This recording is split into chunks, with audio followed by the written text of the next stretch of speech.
Africa's dream effectively of establishing a continent-wide FTA has moved one step closer to realization after 44 countries signed the agreement in Kigali, Rwanda. About 18 heads of state were present at that event. That includes Kenya's Uhuru Kenyatta, South Africa's Cyril Ramaphosa and Ghana's Nana Akufo-Addo. Now, there had been some uncertainty as to whether the deal would actually get enough signatures after Nigeria, Uganda, Guinea-Bissau, Eritrea held back from signing the agreement. But AU leaders remained positive that significant progress had been made. The advantages we gain by creating one African market will also benefit our trading partners around the world, and that is a good thing.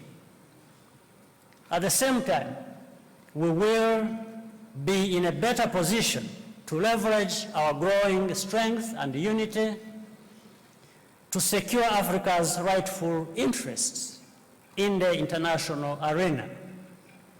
This is not just a signing ceremony. Today's deliberations are critically important as we chart the next steps on our journey towards the Africa we want. It's obvious that in a process as complicated as this one, compromise is a principle with which everyone must be imbued.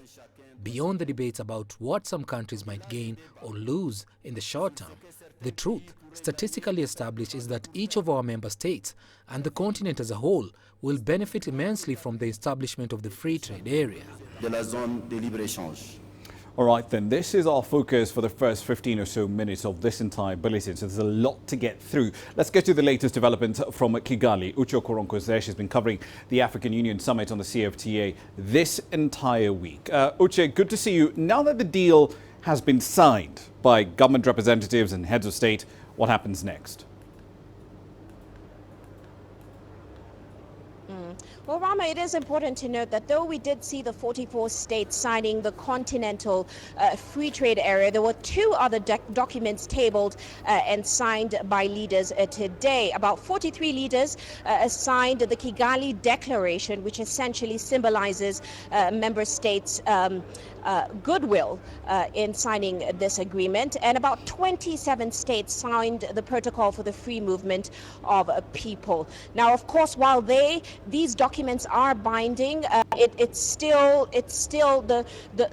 there still does remain this signature still just remain just a sign of a goodwill. Now, in terms of what next, of course, the devil, Rama, is going to be in the details. Now, in the next 180 days, member states have to go back to their home states and consult with local stakeholders there. And at a meeting in July of the AU, we'll see whether these 55 states will come up with an agreement, ratify this agreement, which of course will enable it to come into force. Now, there's still a lot of issues around this agreement. One of them is certainly the dispute resolution mechanisms. Also, states will have to decide and make an agreement on individual trade in specific or sensitive goods and services. Also, they have to decide on where the Secretariat headquarters is going to be. But Rama, let's discuss all these issues further with my guest. I'm joined by Michael Koto. He's a chief strategist for Afro Champions. Very welcome to the show. Thank you for joining us, sir. Now, of course, your organization does deal with private sector and government engagement in terms of pushing forward Africa's integration. So give me a sense of what you got from today's signing. Do you think in 180 days we're going to see states come up with an agreement? Thank you. First of all, I think today marks a big milestone for the African continent. The signing of this agreement is a huge step forward for Africa.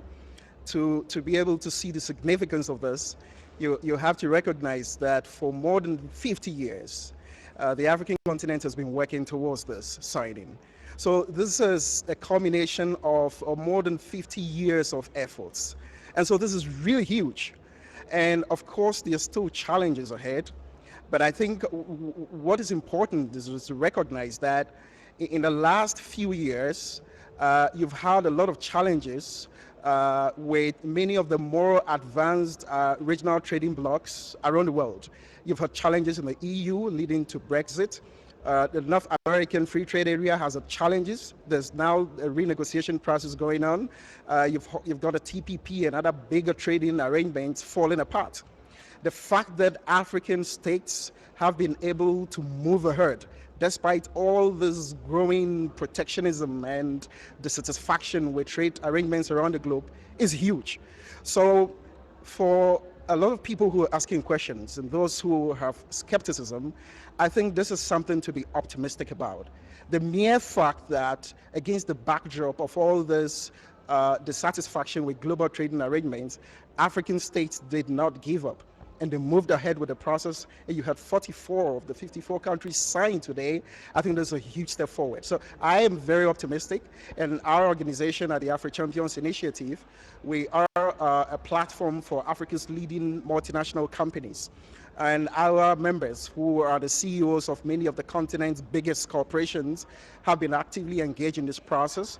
They have been talking to decision makers and negotiators and heads of states, and we have mobilized to make sure that the African private sector is solidly behind the process.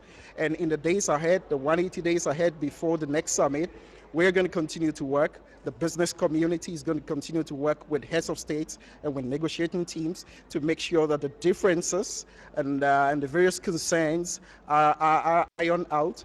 There's a series of consultative activities that we're going to be conducting together with the African Union to make sure that we bring citizen groups and civil societies on board, because ultimately the Continental Free Trade Area Agreement is about average Africans. And we want to make sure that we get all average Africans, civil society, women groups, youth groups, business communities to understand and appreciate. And when they do, that's when they begin to demand that the decision makers move ahead with implementing the agreement that has been signed. So this is a great day for Africa, and we are very, very happy about this. Well, thank you so much for your insights, sir. Of course, that was Michael Koto. He's a chief strategist with Afro Champions. And as you heard it there, Rama, a lot of different groups are quite optimistic about this deal going forward in 180 days. Rama? Indeed. We'll have to leave it there for the time being. Thank you for the update. That's Uche Okoronko there live from the Rwandese capital, Kigali.